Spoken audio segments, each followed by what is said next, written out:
মতো গণভোটে সারা বাংলাদেশের মানুষকে আমরা আহ্বান জানাচ্ছি, গণভোটে আপনারা হ্যাঁ ভোট দিন। গণভোটে হ্যাঁ এর মাধ্যমে সংস্কারের যাত্রাকে অব্যাহত রাখুন এবং শরীফ ওসমান হাদী ভাইকে যারা হত্যা করেছেন সেই হত্যাকারীদের বিচার আমাদের আজকের এই নির্বাচনী যাত্রার অন্যতম প্রধান দাবি, অন্যতম প্রধান এজেন্ডা। আমরা নির্বাচনের আগেই তার চার্জশিট থেকে শুরু করে সকল কার্যক্রম যাতে সম্পন্ন হয় এবং আমরা অবশ্যই এই হত্যাকাণ্ডের সুষ্ঠু বিচার আমরা এই বাংলার মাটিতে আদায় করে ছাড়বো ইনশাআল্লাহ। আমরা কাজী নজরুল ইসলাম, আমাদের জাতীয় কবি কাজী নজরুল ইসলামেরকেও স্মরণ করে আমাদের নির্বাচনী পদযাত্রা শুরু করব এই ঢাকা ৮-এ। এবং আপনারা জানেন এই ঢাকা ৮ এলাকায় জাতীয় নাগরিক পার্টি এনসিপি এবং 10 দলীয় ঐক্যজোটের পক্ষ থেকে আগামী নির্বাচনে সংসদ পদে প্রতিদ্বন্দ্বিতা করছেন জনাব নাসির উদ্দিন পাটোয়ারি। জনাব নাসির উদ্দিন পাটোয়ারি বাংলাদেশের মানুষের যেই মনের কথা, বাংলাদেশের মানুষের যেই স্বপ্নের কথা, ঢাকা ৮ বাসিন্দার যেই কষ্ট দুঃখ দুর্দশার কথা তিনি তুলে ধরছেন।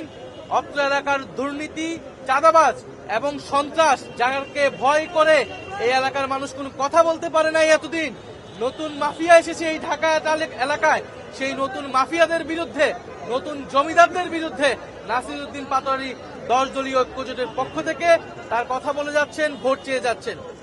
আমরা আজকে ঢাকা ৮ এলাকায় প্রদক্ষিণ করব,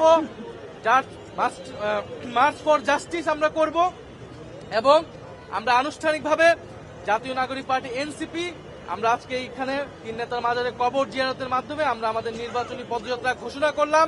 সারা বাংলাদেশের মানুষের প্রতি আমরা আহ্বান জানাচ্ছি, আপনারা 10 দলীয় ঐক্যজোটকে বিজয়ী করুন, 10 দলীয় ঐক্যজোটের মার্কাকে বিজয়ী করুন এবং জাতীয় নাগরিক পার্টি এনসিপির সারা দেশে যেই 30 জন প্রার্থী রয়েছে সেই 30 জন প্রার্থীকে শাপলা কলি মার্কায় বিজয়ী করে সংসদে পাঠান।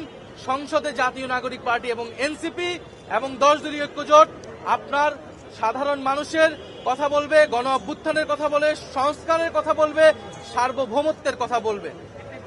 সংস্কারের অগ্রযাত্রাকে নিয়ে যেতে হলে 10 দলীয় ঐক্যজোটের জয় লাভের কোনো বিকল্প নাই।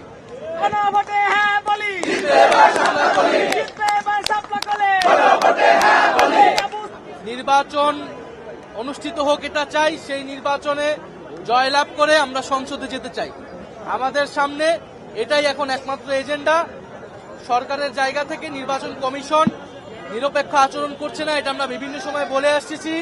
তারা একটি বিশেষ দলকে বিশেষ ধরনের সুবিধা দিচ্ছে। এই যে গত কয়েকদিন নির্বাচনী প্রচারণার নিয়ম না থাকলেও তারা নির্বাচনী প্রচারণা করেছে, অন্যদিকে গণভোটের পক্ষে প্রচারণা করতে যেয়ে আমাদেরকে নির্বাচন কমিশন শোকজ নোটিশ দিয়েছে। ফলে আমরা এটা বারবার বলেছি যে নিরপেক্ষতা থাকতে হলে নিরপেক্ষ আচরণ করতে হবে, কিন্তু আমরা চাই যে কোনো মূল্যে সামনের দিকে এগিয়ে যেতে। জাতীয় নাগরিক পার্টি এনসিপি সংস্কারের পক্ষে যেরকম দৃঢ় অবস্থান ছিল, বিচারের পক্ষে যেরকম দৃঢ় অবস্থান ছিল, একইভাবে নির্বাচন এবং গণভোটের পক্ষে তারা দৃঢ় অবস্থান আছে। যে কোনো মূল্যে আমরা সুষ্ঠু নির্বাচন 12ই ফেব্রুয়ারি যাতে নিশ্চিত হয়, সেজন্য যা যা করা প্রয়োজন তা আমরা করব।